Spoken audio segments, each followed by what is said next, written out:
ओम गुरु सत्ताय नमः। गायत्री महाविज्ञान तृतीय भाग। लेखक परम पूज्य गुरुदेव वेदमूर्ति तपोनिष्ठ पंडित श्री राम शर्मा आचार्य। आइए पढ़ते हैं, सुनते हैं और समझने का प्रयास करते हैं।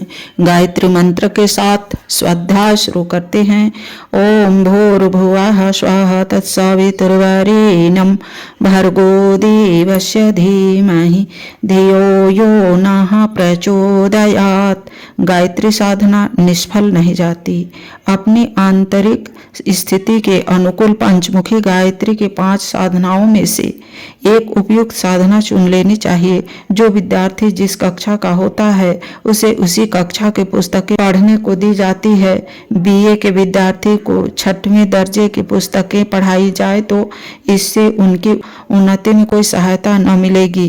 इस प्रकार 5वें दर्जे वाले को 12वें दर्जे का पाठ्यक्रम पढ़ाया जाए तो घोर परिश्रम करने पर भी उसमें सफलता न मिलेगी। साधना के संबंध में भी यह बात लागू होती है। जो साधक अपनी मनोभूमि के अनुरूप साधना चुन लेते हैं वे प्रायः असफल नहीं होते। गायत्री साधना का प्रभाव तत्काल होता है। उसका परिणाम देखने के लिए देर तक प्रतीक्षा नहीं करनी पड़ती। साधना आरंभ करते ही चित्त में सात्विकता, शांति, प्रफुल्लता, उत्साह एवं आशा का जागरण होता है। कोई व्यक्ति कितनी ही कठिनाई, परेशानी, असुविधा एवं संकट में पड़ा हुआ क्यों न हो, उसकी मानसिक चिंता, बेचैनी, घबराहट में तत्काल कमी होती है। जैसे दर्द करते हुए घाव के ऊपर शीतल मरहम लगा देने से तत्काल चैन पड़ जाता है और दर्द बंद हो जाता है, वैसे ही अनेक कठिनाइयों की पीड़ा के कारण दुखी हृदय पर गायत्री साधना की मरहम ऐसी शीतल एवं शांतिदायक प्रतीत होती है कि बहुत से मानसिक बोझ तो तत्काल हल्के हो जाते हैं। साधक को ऐसा लगता है कि वह चिरकाल से बिछुड़ा हुआ फिरते रहने के बाद अपनी सगी माता से मिला हो। माता से बिछुड़ा हुआ बालक बहुत समय इधर उधर भटकने के बाद जब माता को ढूंढ पाता है तो उसकी छाती भर जाती है और माता से लिपटकर उसकी गोद में चढ़कर ऐसा अनुभव करता है मानो उसकी जन्म जन्मांतरों की विपत्ति टल गई हो। हिरण का बच्चा अपनी माता के साथ घने वनों में हिंसक जानवरों के बीच फिरते हुए भी निर्भय रहता है। वह निश्चिंत हो जाता है कि जब माता मेरे साथ है तो मुझे क्या फिक्र है। हिरने भी अपने शिशु शावक की सुरक्षा के लिए कोई बात उठा नहीं रखती है, उसे अपने प्राणों के समान प्यार करती है। माता का प्यार उससे कदापि कम नहीं होता। भली और बुरी परिस्थितियां तो प्रत्येक मनुष्य के सामने आती ही रहती है। सुख दुख का चक्र संसार का साधारण नियम है। सामान्य श्रेणी का मनुष्य इससे निरंतर प्रभावित होता रहता है और कभी तो अपने को सौभाग्य के सरोवर में तैरता अनुभव करता है और कभी आपत्तियों के दलदल में फंसा हुआ। जिस व्यक्ति ने गायत्री उपासना करके मन को संयत रखना सीख लिया है और यह विश्वास दृढ़ कर लिया है कि सन्मार्ग पर चलने वालों की वह महाशक्ति अवश्य सहायता और रक्षा करती है, वह कभी विपरीत परिस्थितियों में व्याकुल नहीं हो सकता। वह प्रत्येक दशा में शांतचित्त रहता हुआ गायत्री माता की अनुकंपा पर भरोसा रखकर प्रयत्नशील रहता है और शीघ्र ही विपत्तियों से छुटकारा पा जाता है। विपत्तियां स्वयं इतना कष्ट नहीं पहुंचाती जितना कि उसकी आशंका, कल्पना, भावना दुख देती है। किसी का व्यापार बिगड़ जाए, घाटा आ जाए तो उसे घाटे के कारण शरीर यात्रा में कोई प्रत्यक्ष बाधा नहीं पड़ती। रोटी, कपड़ा, मकान आदि को वह घाटा नहीं छीन लेता और न घाटे के कारण शरीर में दर्द, ज्वर आदि होता है। फिर भी लोग मानसिक कारणों से बेतरह दुखी रहते हैं। इस मानसिक कष्ट में गायत्री साधना से तत्काल शांति मिलती है। उसे एक ऐसा आत्मबल मिलता है, ऐसी आंतरिक दृढ़ता एवं आत्मनिर्भरता प्राप्त होती है जिसके कारण अपनी कठिनाई उसे तुच्छ दिखाई पड़ने लगती है और विश्वास हो जाता है कि वर्तमान का जो बुरे से बुरा परिणाम हो सकता है उसके कारण भी मेरा कुछ नहीं बिगड़ सकता। असंख्य मनुष्य की अपेक्षा फिर भी मेरी स्थिति अच्छी रहेगी। गायत्री साधना की यही विशेषता है कि उसे तत्काल आत्मबल प्राप्त होता है जिसके कारण मानसिक पीड़ाओं में तत्क्षण कमी होती है।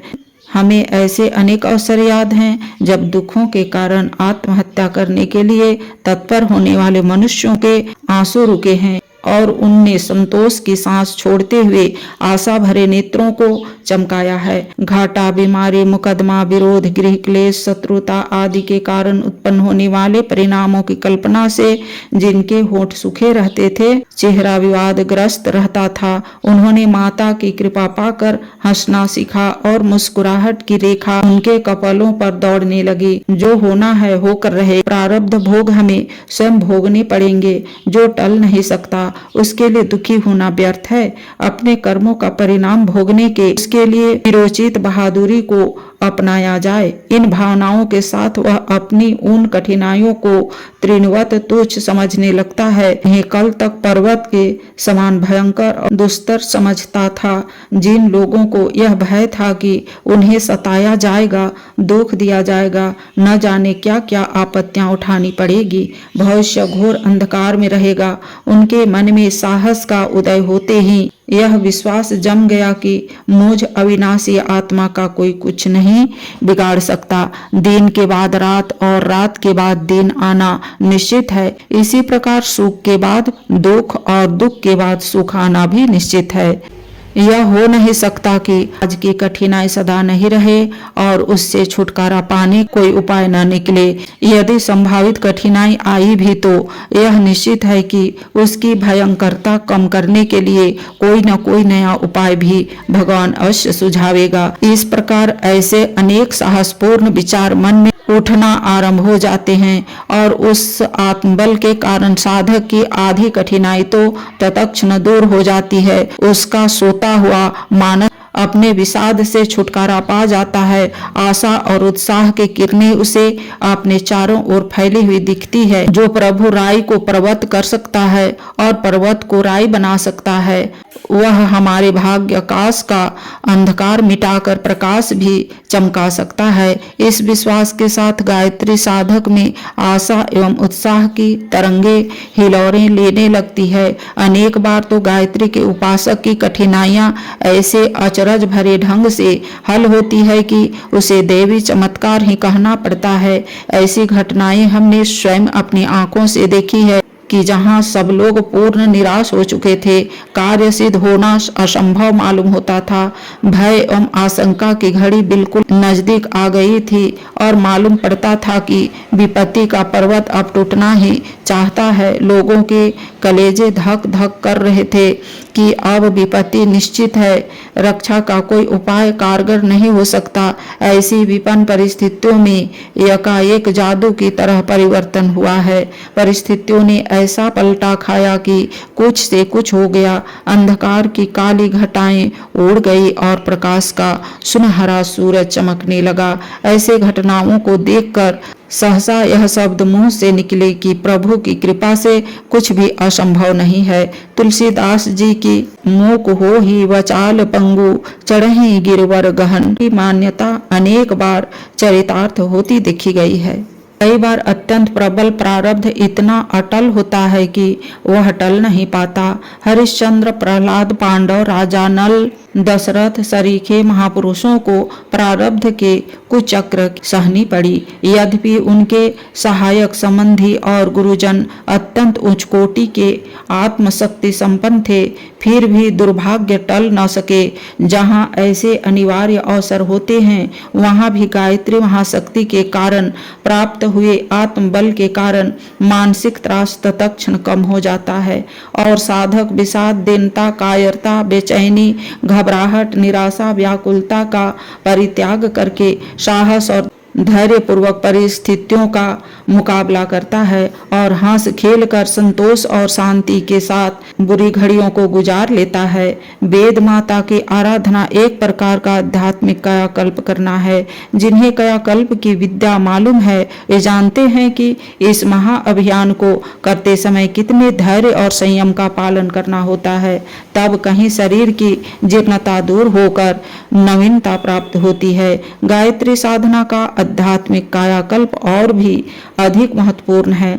उसके लाभ केवल शरीर तक ही सीमित नहीं, वरन शरीर, मस्तिष्क, चित्त, स्वभाव, दृष्टिकोण सभी का नवनिर्माण होता है और स्वास्थ्य, मनोबल एवं सांसारिक सुख सौभाग्यों की वृद्धि होती है। ऐसे असाधारण महत्व के अभियान में समुचित श्रद्धा, सावधानी, रुचि एवं तत्परता रखनी पड़े तो इसे कोई बड़ी बात न समझना चाहिए। केवल शरीर को पहलवानी के योग्य बनाने में काफी समय तक धैर्य पूर्वक व्यायाम करते रहना पड़ता है।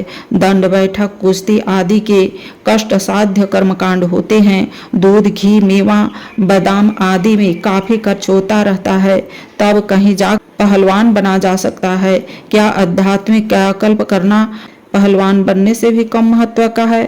बीए की उपाधि लेने वाले जानते हैं कि उनने कितना धन, समय, श्रम और अध्यवसाय लगाकर उस उपाधि पत्र को प्राप्त कर पाया है। गायत्री की सिद्धि प्राप्त करने में यदि पहलवान या ग्रेजुएट के समान प्रयत्न करना पड़ा तो कोई घाटे की बात नहीं है। प्राचीन काल में हमारे पूर्वजों ने जो आश्चर्यजनक सिद्धियां प्राप्त की थी, उनका उन्होंने समुचित मूल्य चुकाया था। हर एक लाभ की उचित कीमत देनी होती है। गायत्री साधना का आध्यात्मिक कायाकल्प यदि अपना मूल्य चाहता है तो उसे देने में किसी भी ईमानदार साधक को आनाकानी नहीं करनी चाहिए।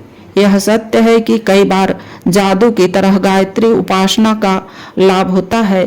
आई गई विपत्ति अति शीघ्र दूर होती है और अभीष्ट मनोरथ आश्चर्यजनक कृति से पूरे हो जाते हैं। पर कई बार ऐसा भी होता है कि अकाट्य प्रारब्ध भोग न टल सके और अभीष्ट मनोरथ पूरा न हो। राजा हरिश्चंद्र, नल, पांडव, राम, मोरध्वज जैसे महापुरुषों को होनहार भविष्यता का शिकार होना पड़ा था। इसलिए सकाम उपासना की अपेक्षा निष्काम उपासना ही श्रेष्ठ है। गीता में भगवान श्री कृष्ण ने निष्काम कर्मयोग का ही उपदेश दिया है। यह साधना कभी निष्फल नहीं जाती, उसका तो परिणाम मिलेगा ही। पर हम अल्पज्ञ होने के कारण अपना प्रारब्ध और वास्तविक हित नहीं समझते। माता सर्वज्ञ होने से सब समझती है और वह वही फल देती है जिनमें हमारा वास्तविक लाभ होता है। साधन काल में एक ही कार्य हो सकता है, या तो मन भक्ति में तन्मय रहे या कामनाओं के मनमोदक खाता रहे। मनमोदकों में उलझे रहने से भक्ति नहीं रह पाती, फलस्वरूप अभीष्ट लाभ नहीं हो पाता। यदि कामनाओं को हटा दिया जाए तो उससे निश्चित होकर समय और मन भक्ति पूर्वक साधना में लग जाता है। तद अनुसार सफलता का मार्ग प्रशस्त हो जाता है। कई युवक किसी दूसरे युवक को कुश्ती में पछाड़ने के लिए व्यायाम और पौष्टिक भोजन द्वारा शरीर को सुदृढ़ बनाने की उत्साहपूर्वक तैयारी करता है। पूरी तैयारी के बाद भी वह कदाचित वह कुश्ती पछाड़ने में असफल रहता है तो ऐसा नहीं समझना चाहिए कि उसकी तैयारी निरर्थक चली गई। वह तो अपना लाभ दिखाएगी ही। शरीर की सुदृढ़ता, चेहरे की कांति, अंगों की सुडौलता, फेफड़ों की मजबूती, बलवीर्य की अधिकता, निरोगता, दीर्घ जीवन, कार्य क्षमता, बलवान संतान आदि अनेक लाभ उसे बढ़ी हुई तंदुरुस्ती से होकर रहेंगे। कुश्ती की सफलता से वंचित रहना पड़ा यह ठीक है, पर शरीर बल वृद्धि द्वारा प्राप्त होने वाले अन्य लाभों से उसे कोई वंचित नहीं कर सकता। गायत्री साधक अपने काम्य प्रयोजन में सफल नहीं हो सके तो भी उसे अन्य अनेक मार्गों से ऐसे लाभ मिलेंगे जिनकी आशा बिना साधना किए नहीं की जा सकती। बालक चीजें मांगता है पर माता उसे वह चीजें नहीं देती। रोगी की सब मांग बुद्धिमान वैद्य या परिचर्या करने वाले पूरी नहीं करते। ईश्वर की सर्वज्ञता की तुलना में मनुष्य बालक या रोगी के समान ही है। जिन अनेकों कामनाओं को हम नित्य करते हैं उनमें से कौन हमारे लिए वास्तविक लाभ और कौन हानि करने वाली है, सर्वज्ञ माता ही अच्छी तरह समझती है। जिसे उसकी भक्त वत्सलता पर सच्चा विश्वास है उसे कामनाओं को पूरा करने की बात उसी पर छोड़ देना चाहिए और अपना सारा मनोयोग साधना पर लगा देना चाहिए। ऐसा करने से हम घाटे में नहीं रहेंगे वरन सकाम साधना की अपेक्षा अधिक लाभ में ही रहेंगे। जयपुर के महाराज राम सिंह एक बार शिकार खेलते हुए रास्ता भूलकर एक निर्जन वन भटक गए थे। वहां एक अपरिचित वनवासी ने उनका उदार आतिथ्य किया। उसकी रूखी सूखी रोटी का महाराज ने कुछ दिन बाद विपुल धन राशि के रूप में बदला दिया। यदि उस वनवासी ने अपनी रोटी की कीमत उसी वक्त मांग ली होती तो वह राजा का प्रीतिभाजन नहीं बन सकता था। सकाम साधना करने वाले मतलबी भक्तों की अपेक्षा माता को निष्काम भक्तों की श्रद्धा अधिक प्रिय लगती है। वह उसका प्रतिफल देने में अधिक उदारता दिखाती है। हमारे दीर्घकालीन अनुभव है कि कभी किसी को गायत्री साधना निष्फल नहीं जाती, न उल्टा परिणाम ही होता है। आवश्यकता केवल इस बात की है कि हम धैर्य, स्थिरता, विवेक और मनोयोग पूर्वक कदम बढ़ाएं।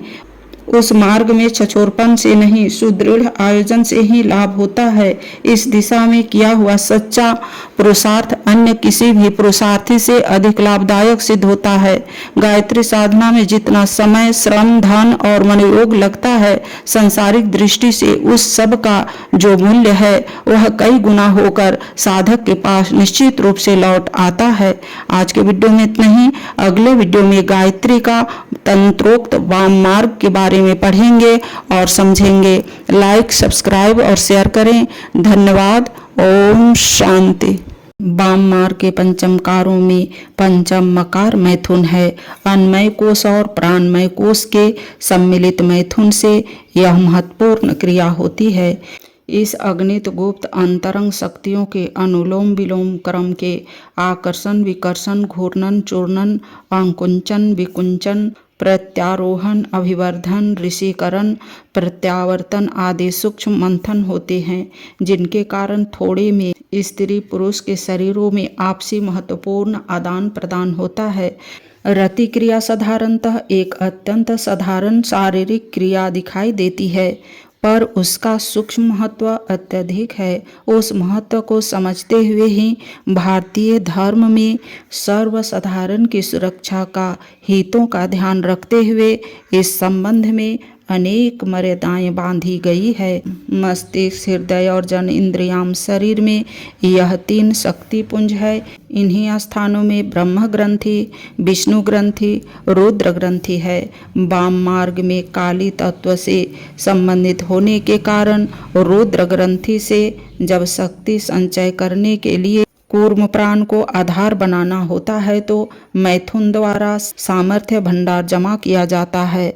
जन इंद्रिय के प्रभाव क्षेत्र में मूलाधार चक्र, स्वाधिष्ठान चक्र, वज्रमेरु, तड़ित कच्छप कुंडल, सर्पिनी, रुद्र ग्रंथि, सम्मान, क्रिकल, अपान, कूर्म प्राण, अलम्बोसा, डाकिनी, सुषमना आदि के अवस्थान है। इनका आकुंचन प्रकुंचन जब तंत्र विद्या के आधार पर होता है तो यह शक्ति उत्पन्न होती है और वह शक्ति दोनों ही दिशा में उल्टी सीधी चल सकती है। इस विद्या के ज्ञाता जन इंद्रिय का उचित रीति से योग करके आशातीत लाभ उठाते हैं, परंतु जो लोग इस विषय में अनभिज्ञ हैं वे स्वास्थ्य और जीवन शक्ति को खो बैठते हैं। साधारणतः रति क्रिया में क्षय ही अधिक होता है। अधिकांश नर नारी उसमें अपने बल को खोते ही हैं, पर तंत्र के गुप्त विधानों द्वारा अन्नमय और प्राणमय कोशों की सुप्त शक्तियां इससे जगाई भी जा सकती है। वाम मार्ग में मैथुन की इंद्रिय भोग की क्षुद्र सरसता के रूप में नहीं लिया जाता, वरन शक्ति केंद्रों के जागरण एवं मंथन द्वारा अभीष्ट सिद्धि के लिए उसका उपयोग होता है। सप्त प्राणों का जागरण एवं एक की सामर्थ्यों का दूसरे शरीर में परिवर्तन, हस्तांतरण करने के लिए इसका रति साधना के रूप में प्रयोग होता है। मानव प्राणी के लिए परमात्मा द्वारा दिए हुए अत्यंत महत्वपूर्ण उपहार इस रति और प्राण के पुंज को ईश्वरीय भाव से परम श्रद्धा के साथ पूजा जाता है। शिवलिंग के साथ शक्ति योनि के तदात्म्य की मूर्तियां आमतौर से पूजी जाती है। उनमें जन इंद्रिय में स्थित दिव्य शक्ति के प्रति उच्च कोटि की श्रद्धा का संकेत है। क्षुद्र सरसता के लिए उसका प्रयोग तो हेय ही माना गया है, क्योंकि इस विद्या के सार्वजनिक उद्घाटन से इसका दुरुपयोग होने और अनैतिकता फैलने का पूरा खतरा है। इसलिए इसे अत्यंत गोपनीय रखा गया है। हमारा प्रयोजन यहाँ उस महाशक्ति का परिचय करना मात्र था। उक्त पंक्तियों में तंत्र में सन्निहित शक्तियों के संबंध में कुछ प्रकाश डालना ही यहाँ अभिष्ट है। किसी अस्त्र को आगे की ओर भी चलाया जा सकता है और पीछे की ओर भी। ईख से स्वादिष्ट मिष्ठान भी बन सकता है और मदिरा भी। गायत्री महाशक्ति को जहाँ आत्मकल्याण एवं सात्विक प्रयोजनों के लिए लगाया जाता है, वहाँ उसे तामसिक प्रयोजनों में भी प्रयुक्त किया जा सकता है। गायत्री का दक्षिण मार्ग भी है और वाम मार्ग भी। दक्षिण मार्ग वेदोक्त सतोगुणी सरल धर्मपूर्ण एवं कल्याण का साधन है। वाम मार्ग तंत्रोक्त तमोगुणी दुस्साहसपूर्ण अनैतिक एवं सांसारिक चमत्कारों को सिद्ध करने वाला है। गायत्री के दक्षिण मार्ग की शक्ति का स्रोत ब्रह्मा का परम सतोगुणी हिरिम तत्व है और वाम मार्ग का महातत्व क्लीम केंद्र से अपनी शक्ति प्राप्त करता है। अपने या दूसरे के प्राण का मंथन करके तंत्र की तड़ित शक्ति उत्पन्न की जाती है। रति और प्राण के मंथन एवं रति कर्म के संबंध में पिछले पृष्ठ पर कुछ प्रकाश डाला जा चुका है। दूसरा मंथन किसी प्राणी के वध द्वारा होता है। प्राणांत समय में भी प्राणी का प्राण मैथुन की भांति उत्तेजित, उद्विग्न एवं व्याकुल होता है। उस स्थिति में भी तांत्रिक लोग उस प्राण शक्ति का बहुत भाग खींचकर अपना शक्ति भंडार भर लेते हैं। नीति अनीति का ध्यान न रखने वाला तांत्रिक पशु पक्षियों का बलिदान इसी प्रयोजन के लिए करते हैं। मृत मनुष्यों के शरीरों में कुछ समय तक उप प्राणों का अस्तित्व सूक्ष्म अंश में बना रहता है। तांत्रिक लोग शमशान भूमि में मरघट जगाने की साधना करते हैं। अघोरी लोग शव साधना करके मृतक की बची हुई शक्ति चूसते हैं। देखा जाता है कि कोई अघोरी मृतक की लाश को जमीन में से खोद ले जाते हैं, मृतकों की खोपड़ियां संग्रह करते हैं, चिताओं पर भोजन पकाते हैं। यह सब इसलिए किया जाता है कि मरे हुए शरीर के अति सूक्ष्म भागों के भीतर, विशेषतः खोपड़ी में जहाँ तहाँ उपप्राणों की प्रसुप्त चेतना मिल जाती है। दाना दाना बीनकर अनाज की बोरी भर लेने वाले कंजूसों की तरह अघोरी लोग हड्डियों का फास्फोरस मिश्रित धातत्व एक बड़ी मात्रा में इकट्ठा कर लेते हैं। दक्षिण मार्ग किसान के विधि पूर्वक खेती करके न्यायोमोदित अन्न उपार्जन करने के समान है। किसान अपने अन्न को बड़ी सावधानी और मितव्ययता से खर्च करता है, क्योंकि उसमें उसका दीर्घकालीन कठोर श्रम लगा है। पर डाकू की स्थिति ऐसी नहीं होती। वह दुस्साहसपूर्ण आक्रमण करता है और यदि सफल हुआ तो उस कमाई को होली की तरह फूंकता है। योगी लोग चमत्कार प्रदर्शन में अपनी शक्ति खर्च करते हुए किसान की भांति झिझकते हैं, पर तांत्रिक लोग अपने गौरव और बड़प्पन का आतंक जमाने के लिए क्षुद्र स्वार्थों के कारण दूसरों को अनुचित हानि लाभ पहुंचाते हैं। घोरी, कपालिक, रक्त बीज, बैतालिक, ब्रह्म राक्षस आदि कई संप्रदाय तांत्रिकों के होते हैं। उनकी साधना पद्धति एवं कार्य प्रणाली भिन्न भिन्न होती है। स्त्रियों में डाकिनी, शाकिनी, कपाल कुंडला, सर्पसूत्रा पद्धतियों का प्रचार अधिक पाया जाता है। बंदूक से गोली छूटते समय वह पीछे की ओर झटका मारती है। यदि सावधानी के साथ छाती से सटाकर बंदूक को ठीक प्रकार से न रखा जाए तो वह ऐसे जोर का झटका देगी कि चलाने वाले औंधे मुंह पीछे की ओर गिर पड़ेगा। कभी कभी उससे अनाड़ियों के गले की हंसली हड्डी तक टूट जाती है। तंत्र द्वारा भी बंदूक जैसी तेजी के साथ विस्फोट होता है। उसका झटका सहन करने योग्य स्थिति यदि साधक की न हो तो उसे भयंकर खतरे में पड़ जाना होता है। तंत्र का शक्ति स्रोत दैवी ईश्वरीय शक्ति नहीं वरन भौतिक शक्ति है। प्रकृति के सूक्ष्म परमाणु अपनी धुरी पर द्रुत गति से भ्रमण करते हैं, तब उसके घर्षण से जो ऊष्मा पैदा होती है उसका नाम काली या दुर्गा है। इस ऊष्मा को प्राप्त करने के लिए अस्वाभाविक उल्टा प्रतिगामी मार्ग ग्रहण करना पड़ता है। जल का बहाव रोका जाए तो उस प्रतिरोध से एक शक्ति का उद्भाव होता है।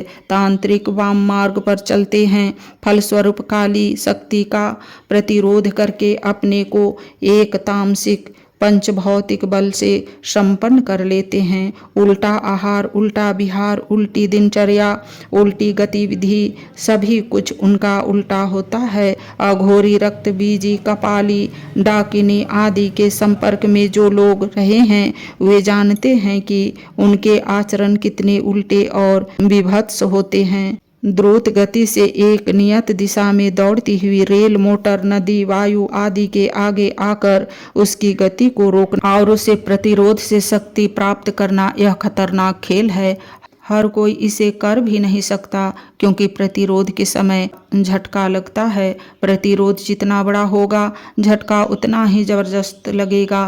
तंत्र साधक जानते हैं कि जब कोलाहल से दूर एकांत खंडहरों शमशानों में अर्धरात्रि के समय उनकी साधना का मध्यकाल आता है तब कितने रोमांचकारी भय आ उपस्थित होते हैं।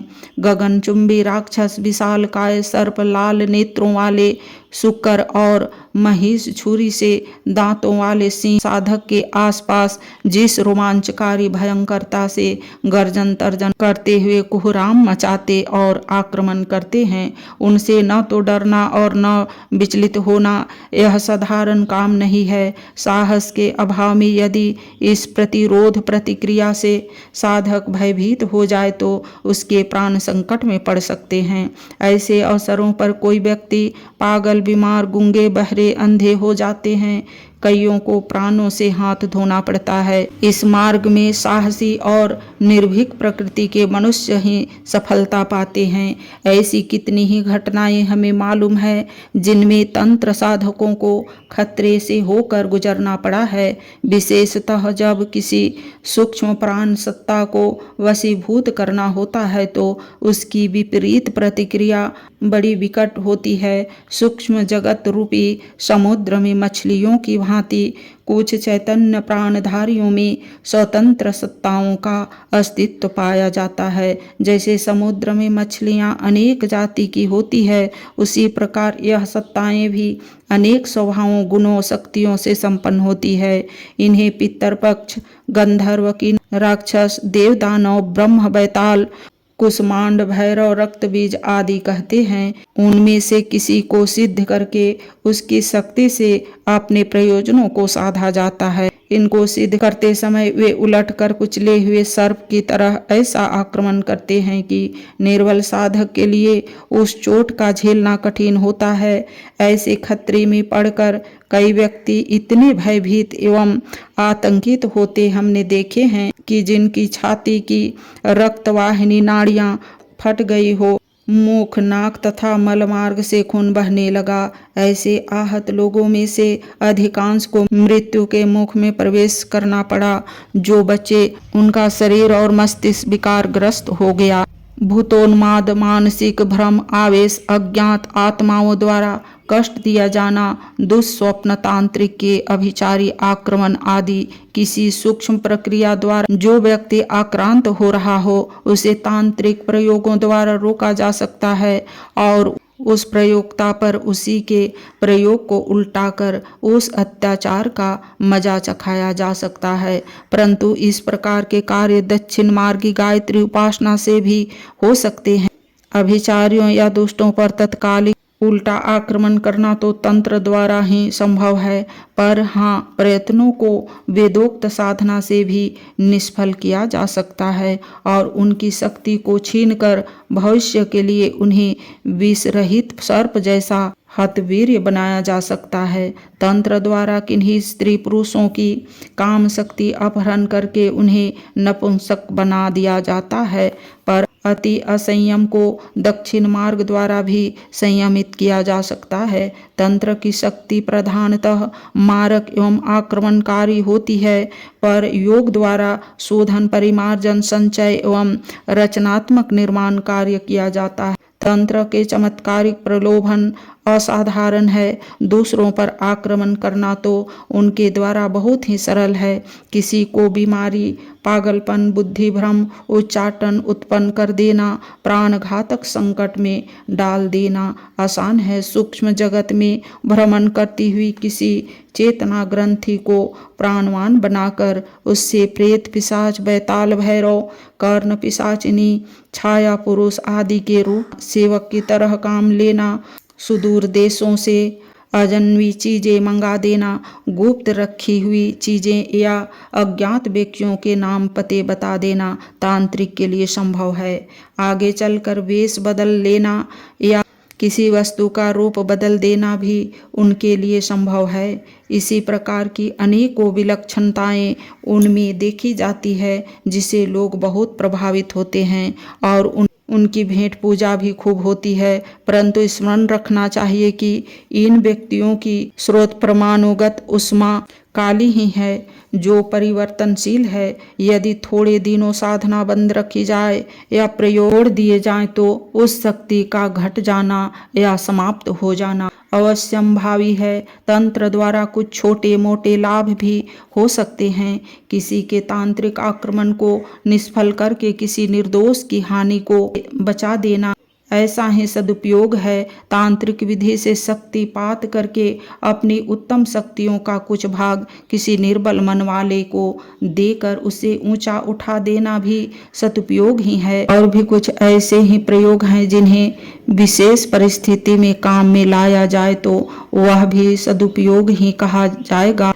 परंतु असंकृत मनुष्य इस सतोगुण प्रधान शक्ति का सदा सदुपयोग ही करेंगे। इसका कुछ भरोसा नहीं। स्वार्थ साधना का अवसर हाथ में आने पर उसका लाभ छोड़ना है किन्हीं विरलों का ही काम होता है।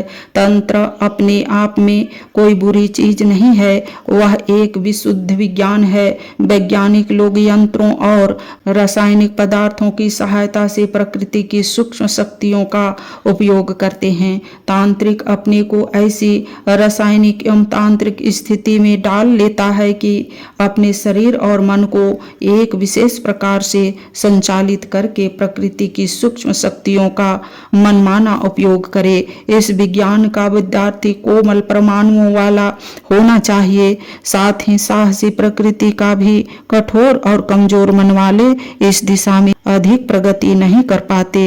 यही कारण है कि पुरुषों की अपेक्षा स्त्रियां अधिक आसानी से सफल तांत्रिक बनती देखी गई हैं। छोटी छोटी प्रारंभिक सिद्धियां तो उन्हें स्वल्प प्रयत्न से ही प्राप्त हो जाती है। तंत्र एक स्वतंत्र विज्ञान है। विज्ञान का दुरुपयोग भी हो सकता है और सदुपयोग भी, परंतु इसका आधार अनुचित और खतरनाक है और शक्ति प्राप्त करने के उद्गत स्रोत अनैतिक, अवांछनीय है। साथ ही प्राप्त सिद्धियां भी अस्थायी है। आमतौर से तांत्रिक घाटे में रहता है। उससे संसार का जितना उपकार हो सकता है उससे अधिक अपकार होता है। इसलिए चमत्कारी होते हुए भी इस मार्ग को निषिद्ध एवं गोपनीय ठहराया गया है। अन्य समस्त तंत्र साधनाओं की अपेक्षा गायत्री का वाम मार्ग अधिक शक्तिशाली है। अन्य सभी विधियों की अपेक्षा इस विधि से मार्ग सुगम पड़ता है। फिर भी निषिद्ध वस्तु त्याज्य है। सर्वसाधारण के लिए तो उससे दूर रहना ही उचित है। यूं तंत्र की कुछ सरल विधियां भी है। अनुभवी पथ प्रदर्शक इन कठिनाइयों का मार्ग सरल बना सकते हैं। हिंसा, अनीति एवं अकर्म से बचकर ऐसे लोगों के लिए साधन कर सकते हैं जो व्यवहारिक जीवन उपयोगी हो और अनर्थ से बचकर स्वार्थ साधन होता रहे।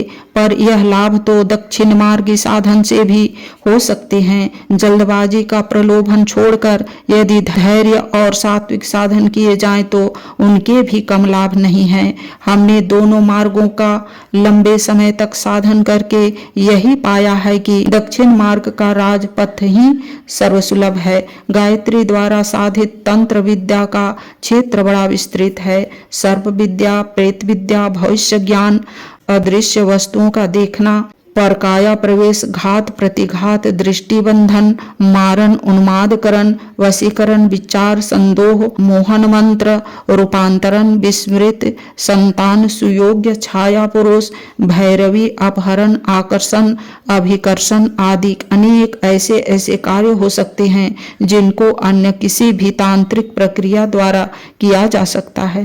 परंतु यह स्पष्ट है कि तंत्र की प्रणाली सर्वोपयोगी नहीं है। उसके अधिकारी कोई बिरले ही होते हैं। दक्षिण मार्गी वेदोक्त योग सम्मत गायत्री साधना किसान द्वारा उपजाने के समान धर्म संगत, स्थिर, लाभ देने वाली और लोक परलोक में सुख शांति देने वाली है। पाठकों का वास्तविक हित इसी राजपथ के अवलंबन में है। दक्षिण मार्ग से वेदोक्त साधन से जो लाभ मिलते हैं वे ही आत्मा को शांति देने वाले, अस्थायी रूप से उन्नति करने वाले एवं कठिनाइयों को हल करने वाले हैं। तंत्र में चमत्कार बहुत है। वाम मार्ग से आसुरी शक्तियां प्राप्त होती है। उसकी संहार एवं आतंकवादी क्षमता बहुत है, परंतु इससे किसी का लाभ नहीं हो सकता। तत्कालिक लाभ को ध्यान में रखकर जो लोग तंत्र के फेर में पड़ते हैं वे अंतः घाटे में रहते हैं। तंत्र विद्या के अधिकारी वही हो सकते हैं जो तुच्छ स्वार्थों से ऊंचे उठे हुए हैं। परमाणु बम के रहस्य और प्रयोग हर किसी को नहीं बताए जा सकते। इसी प्रकार मंत्र की खतरनाक जिम्मेदारी केवल सत्पात्रों को ही सौंपी जा सकती है। आज के वीडियो में इतना ही। अगले वीडियो में गायत्री की गुरु दीक्षा के बारे में पढ़ेंगे और समझेंगे। लाइक, सब्सक्राइब और शेयर करें। धन्यवाद। ओम शांति।